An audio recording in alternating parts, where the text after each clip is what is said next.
what are some things that we as individuals might be able to do either to prepare for what you see coming or to, if we have opportunity, to do some pushback and Yes. to maybe try to at least slow it down?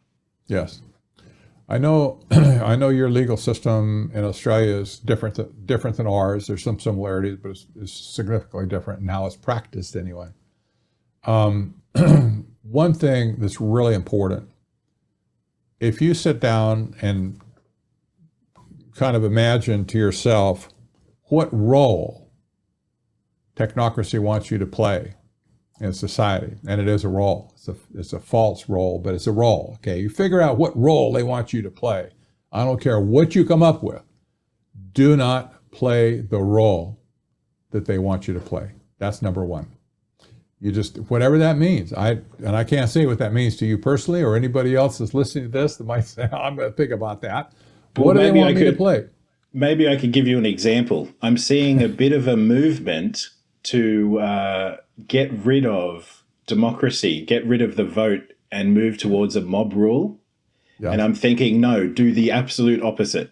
If that's where the crowd's going, do the opposite. Yes, exactly. And how about face mask? They want you to play a role of wearing a face mask. Whenever you can not do it, don't do it. You know, if they force you, if they're going to arrest you and throw you in jail, well, you have a decision to make. But I'll tell you what, I'm getting to the point now where I'm thinking that maybe it's time to fill the jails with the political dissenters and give them such a headache, give them a case of legal constipation, where they have to deal with 400,000 or 500,000 people at the same time in court, all of whom are saying the same thing: "You're breaking the law, Buster, and you got to stop it." If enough people would stand up and be willing to take the punch, it's probably going to come to that at some point. It's probably going to come to that. It's going to cost us all. Yeah. And I think, weighing up the cost and also the impact on the family or your family, Yes. if some people have a young family, Yes. yeah, It's very difficult. starting to think about these things now, we're still probably a little bit too late, but better late than never. I know.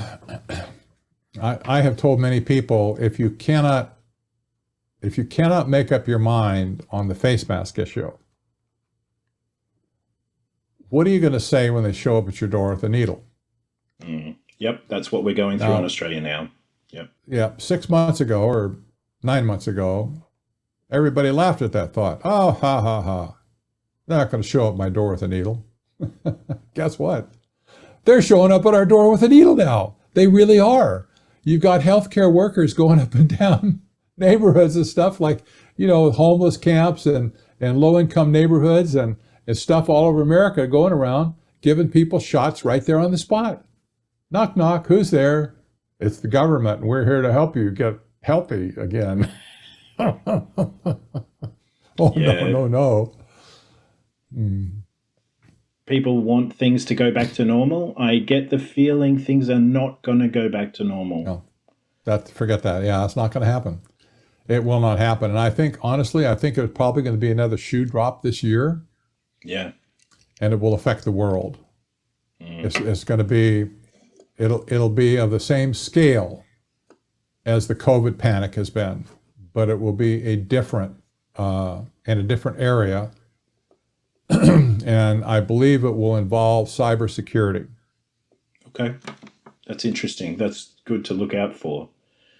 Something to watch for. But I just want to recommend to our audience that your book, Technocracy, The Hard Road to World Order, I'm working through it now. It's very dense.